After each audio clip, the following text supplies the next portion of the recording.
Welcome to Tharoor classes.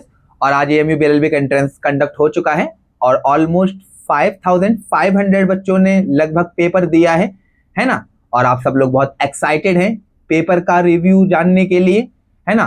क्या merit जाएगी internal की, मेन कैंपस की क्या मेरिट रहेगी, ऑफ कैंपस की क्या रहेगी, मेन कैंपस रेगुलर कितने तक मिल जाएगा, सेल्फ फाइनेंस कितने तक मिल जाएगा, तो वो सब बताने के लिए I am here once again. तो पहले हम बात कर लेते हैं। तो ओवरऑल अगर हम पेपर की बात करें तो पेपर मॉडरेट है लास्ट ईयर के कंपैरिजन में। अब हम सेक्शन वाइज बात करते हैं तो इंग्लिश में 28 questions are from vocab section और मॉडरेट वोकैबुलरी पूछी गई, कोई ऐसा कोई स्टैंडर्ड या सोफिस्टिकेटेड वर्ड नहीं पूछा उन्होंने, है ना।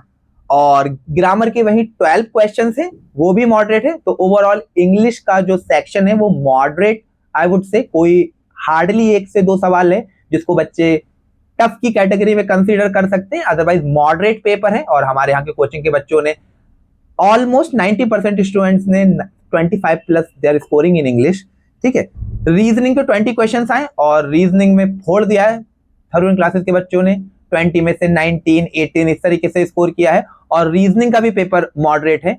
Now let's come to the main part, constitution या फिर जो AMU ने लिखा था with emphasis on legal issues. अब वहां पे एम्फेसिस ऑन लीगल इश्यूज पे देखिए, मैं आपको एक बात बता दूं बेटा, कोई भी जेनजी, ठीक है, दिस इज वेरी इंपॉर्टेंट कि आप कादर्शियंस को फॉलो करो, जैनर्स को फॉलो करो।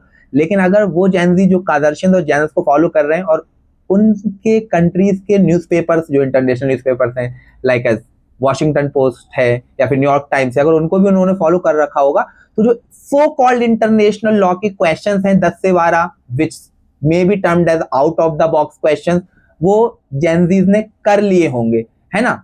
रिसेंट क्वेश्चंस हैं, बहुत टॉक ऑफ द टाउन रहे हैं न्यूज में, ठीक है, इंग्लिश न्यूज़पेपर्स के अंदर। तो 10 से 12 क्वेश्चंस इंटरनेशनल लॉ के रहे हैं। मैं भी बोल देता हूं कि आउट ऑफ द कंटेक्स्ट है, बट ऐसा नहीं है। एक वेल इन्फॉर्म्ड जेनजी आराम से कर लेगा। वहीं कॉन्स्टिट्यूशन की बात करें तो मॉडरेट टू टफ पेपर रहा। अब आ जाते हैं हम लोग जो आप सब सुनना चाहते हैं, ठीक है, और मैं भी बताना चाहता हूं। कट ऑफ की बात करें तो इंटरनल की कट ऑफ 55 से 60 के बीच में रहेगी, मतलब दिस इज माय एक्सपेक्टेशन, ठीक है, सॉर्ट ऑफ पॉसिबिलिटी है। मैं लास्ट ईयर के बेसिस पे बता रहा हूं, ठीक है। लास्ट ईयर के कंपैरिजन में इस बार का पेपर इजी था, ठीक है, I would say comparatively easy. तो 55 से 60 के बीच में इंटरनल जिनके भी मार्क्स आ रहे हैं उनको रेगुलर मेन कैंपस मिलने के चांसेस हैं। वहीं हम अगर एक्सटर्नल की बात करें तो 62 से 65 तक अगर मार्क्स आ रहे हैं किसी एक्सटर्नल के तो उसके भी बहुत हाई चांसेस हैं कि उसको मेन कैंपस मिल जाए। एक बात, अब हम ऑफ कैंपस की बात कर लेते हैं तो इंटरनल 50 से 55 तक के बीच में ऑफ कैंपस मिलने के चांसेस हैं, आराम से मिल जाएगा। और एक्सटर्नल वही 55 से 60।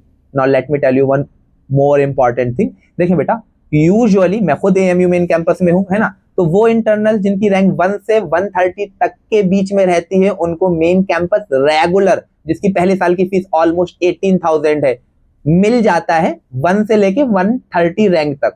और वहीं अगर हम एक्सटर्नल की बात करें तो वो एक्सटर्नल जिसकी रैंक 1 से लेके 75 तक रहती है, यूजुअली उसको मेन कैंपस रेगुलर मिल जाता है। अब एक बात ये भी है कि इंटरनल को सेल्फ फाइनेंस मेन कैंपस कितने तक मिल जाएगा, तो देखें 1 से 2 मार्क्स का डिफरेंस रहता है सेल्फ फाइनेंस मेन कैंपस और रेगुलर के बीच में। तो वो इंटरनल जिनकी रैंक यूजुअली 135 प्लस रहती है और 150 के बीच में रहती है, sometimes it may exceed to 160, उनको मेन कैंपस सेल्फ फाइनेंस मिल जाता है जिसकी 24 सीट्स हैं। वहीं हम एक्सटर्नल की बात करें तो 85 टू 90 रैंक तक एक्सटर्नल को मेन कैंपस सेल्फ फाइनेंस मिल जाता है। आई होप आपकी बात समझ में आ गई होगी, है ना। तो एक बार मैं फिर बता देता हूं, 1 से लेके 130 तक के बीच में जो रैंक आती है इंटरनल की वो यूजुअली इस बार मुझे ऐसा लग रहा है कि 55 से 60 तक मार्क्स तक आ जाएगी, है ना। बाकी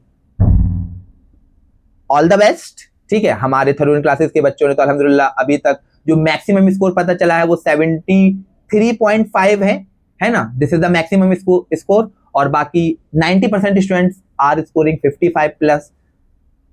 थैंक यू।